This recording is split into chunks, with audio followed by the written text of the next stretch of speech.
नमस्कार दोस्तों, आप सभी लोगों का स्वागत है आपके अपने YouTube channel legal adviser AM पर।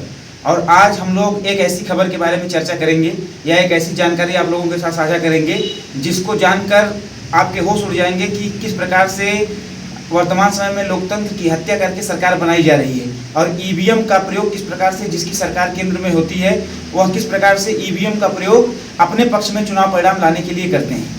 जी हाँ दोस्तों, आज की खबर हम लोग बात करेंगे EVM और EVM से जुड़ी हुई कुछ तकनीकी विषयों के बारे में।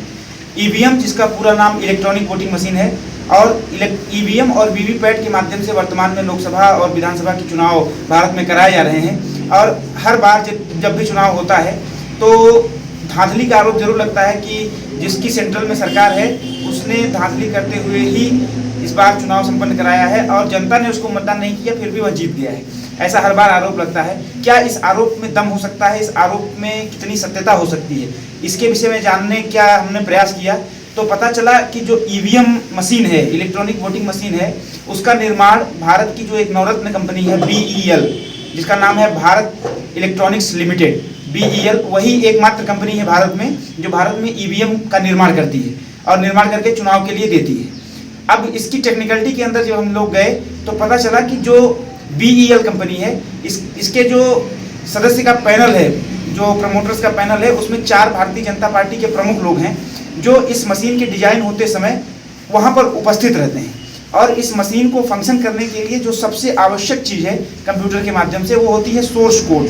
और उस सोर्स कोड के माध्यम से ही वो EVM फंक्शन करता है। और जो आप वोटिंग मशीन पर जब बटन दबाते हैं तो जो वीवीपैट से पर्ची बाहर निकलती है और आपका मतदान हो जाता है, तो वो पूरा फंक्शन जो है वो सोर्स कोड पर ही आधारित होता है और सोर्स कोड ही वो फंक्शन करता है। और जिसके पास सोर्स कोड का जो कोड है वह जिसके पास होगा, वो जो जैसा चाहे वैसा अपनी मर्जी के माफिक परिणामों में परिवर्तन कर सकता है। या चाहे जैसे मान लीजिए, अगर उदाहरण के तौर पर एक जगह 5 कैंडिडेट हैं और 500 मतदान हुआ है, 500 लोगों ने वोटिंग की है, किसी को 200 वोट मिला है, किसी को 150 वोट मिला है, किसी को 100 वोट मिला है, किसी को 50 वोट मिला है।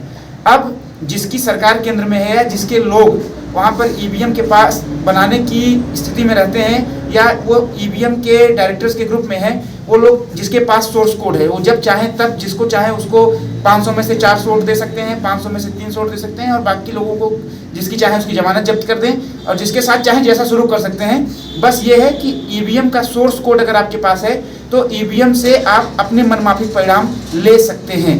तो जो विपक्ष भारतीय जनता पार्टी के ऊपर यह आरोप लगाती है कि EVM में छेड़छाड़ करके ही ऐसा संभव है, तो हम आपको बता दें कि EVM में छेड़छाड़ करने की जरूरत ही नहीं है, क्योंकि उनके लोग कंपनी के उस सेल में शामिल हैं जहां पर इंजीनियर्स जब सोर्स कोड उसमें प्रोवाइड करते हैं EVM मशीन के अंदर, तो वो सोर्स कोड उनको जानकारी हो जाती है।